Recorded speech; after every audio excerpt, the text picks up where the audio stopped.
యదా యదా హి ధర్మస్య గ్లానిర్భవతి భారతః అభ్యుత్థానమధర్మస్య తదాత్మానం సృజామ్యహం. పరిత్రాణాయ సాధూనాం వినాశాయ చ దుష్కృతాం ధర్మ సంస్థాపనార్థాయ సంభవామి యుగే యుగే.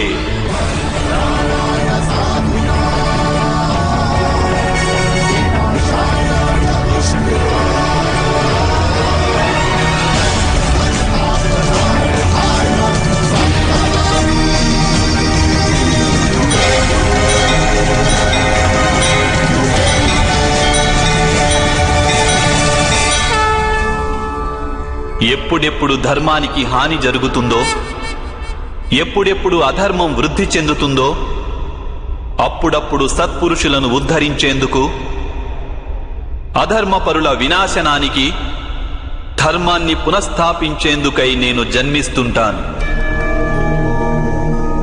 ఇది ప్రతి యుగంలోనూ జరుగుతూ వచ్చింది, అలాగే ఇక ముందు కూడా జరుగుతూనే ఉంటుంది. నేనే నాశనం లేని పరమాత్మను. నేనే మత్స్యావతారాన్ని, నేనే వామనావతారాన్ని, నేనే పరశురాముణ్ణి, నేనే రామావతారాన్ని కూడా.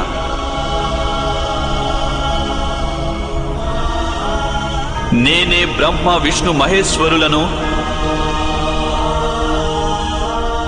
నేనే సరస్వతి లక్ష్మి పార్వతిని కూడా.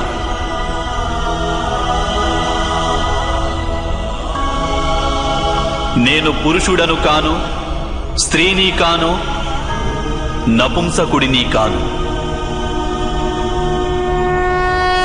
నేను శరీరాన్ని కాను, శరీర అవయవాలను కాను.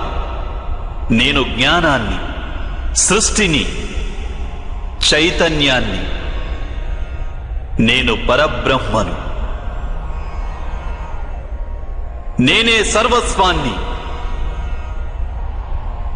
అలాగే నేను ఏమీ కాను.